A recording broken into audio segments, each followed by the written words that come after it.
सभी क्षत्रियों को जय सिया राम।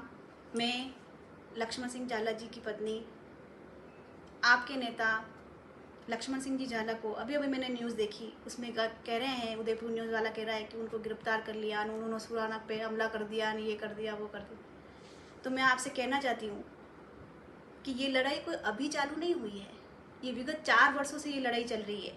इसमें सुराना गुलाबचंद कटारिया जी मिले हुए हैं और वो चाहते थे किसी न किसी बहाने से लक्ष्मण सिंह जी झाला को गिरफ्तार कर लिया जाए। उन्होंने कई बार ऐसे झूठे मुकदमे करवाए, कई बार ऐसे षड्यंत्र रचे, यहाँ तक कि लक्ष्मण सिंह जी झाला पर फायरिंग भी करवाई। मैं आपसे पूछती हूँ कि क्या फायरिंग करना बहुत बड़ा गुनाह है, या आप मौके पर जाते हो, कोई गरीब आपको बुलाता है, कहता है सर कोई आया है वो हमारी ज़मीन पे कब्जा कर रहा है, आप आइए, तो आपका फ़र्ज़ क्या बनता है नेता होने के नाते? आप उस ज़मीन पे जाओगे? प्रेम सिंह जी और भंवर लाल की ज़मीन जो 1984 में सुराना के परिवार ने उनको बेची थी, उसका पिताजी मर गए, उसका सुराना का जो बेटा है वो अभी 70 साल से ऊपर होगा, इतने सालों में वो कभी उस ज़मीन पर नहीं गया। अचानक से उसने उस ज़मीन पे जाना स्टार्ट किया और उन लोगों को, गरीबों को वहाँ से बेदखल करने का षड्यंत्र रचा। जब वो लोग हमारे पास आए तो हमने उनकी मदद करनी चाहिए। मदद करने के लिए जब वो बुलाते हम लोग जाते, इसमें कोई गुनाह नहीं है। हर एक नेता जाता है, हर एक गांव का सरपंच भी होता है तो भी जाता है, वहाँ का रहने वाला होता है तब भी जाता है। जब आपको कोई अन्याय दिखे तो आप वहाँ जाकर खड़े नहीं रहोगे। ये हमारा क्षत्रिय धर्म का एक उसूल है कि जब भी कोई गरीब बुलाता है हमको वहाँ जाना चाहिए। मेरे पति 4 सालों से वहाँ जा रहे हैं, कोर्ट में केस चल रहे हैं, 15-20 केस उसने भी किए हैं, 15-20 केस हमने भी किए हैं। उसने हम पर फायरिंग भी करवा दी, हमारी गाड़ियाँ जला दी। तब क्या पुलिस ने उसको मुलजिम बनाया क्या? मैं आपसे पूछती हूँ, और क्यों नहीं बनाया? क्यों? क्योंकि उसके पीछे एक नेता है। जब हमारी गाड़ियाँ जली तब उसको मुलजिम क्यों नहीं बनाया? क्योंकि उसके पीछे एक नेता है, और वो नेता गुलाबचंद कटारिया है।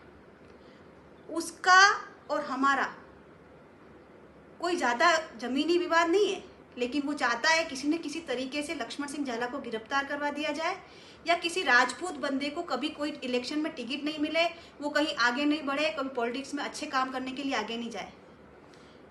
उसकी इस विचारधारा को लेते हुए उसने कई लेटर लिखे, जिसमें उसने पहले ही घोषित कर दिया था कि ये लक्ष्मण सिंह जी झाला गुंडे हैं, बदमाश हैं, ये है, जमीनों का ये करते हैं वो करते। मैं आपको पूछती हूँ, आपके पिता ने अगर ज़मीन बेची, आप थूक के चाट लोगे क्या?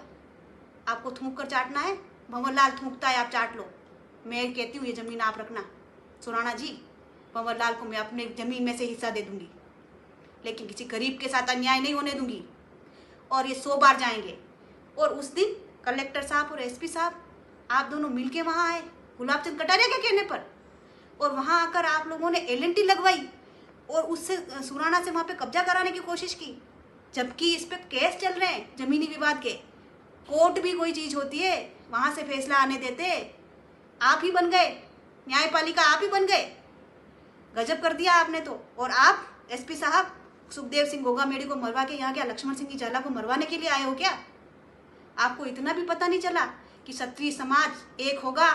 वहाँ से तो आप यहाँ आ गए। यहाँ आप क्या करोगे? मर्डर करवा दोगे?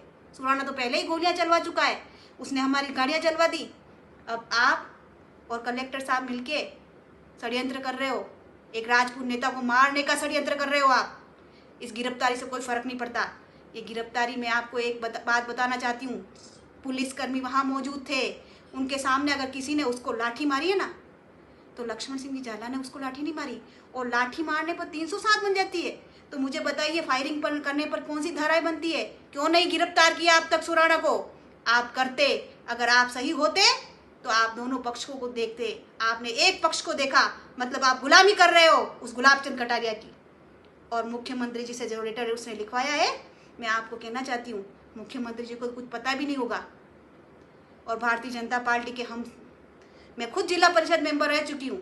इस तरीके से आप नहीं कर सकते। मैं क्षत्रिय समाज को कहना चाहती हूँ, अगर आप एक नेता खोना चाहते हो गोगामेड़ी की तरह, तो एक मत होना, वरना कल सुबह आपको आना पड़ेगा एक नेता के लिए, अपने समाज के लिए, आपके उस बेटे के लिए जो आपके हर दुख सुख में आकर खड़ा रहता है। कमागणी, आप सबको कल का न्योता मेरी तरफ से।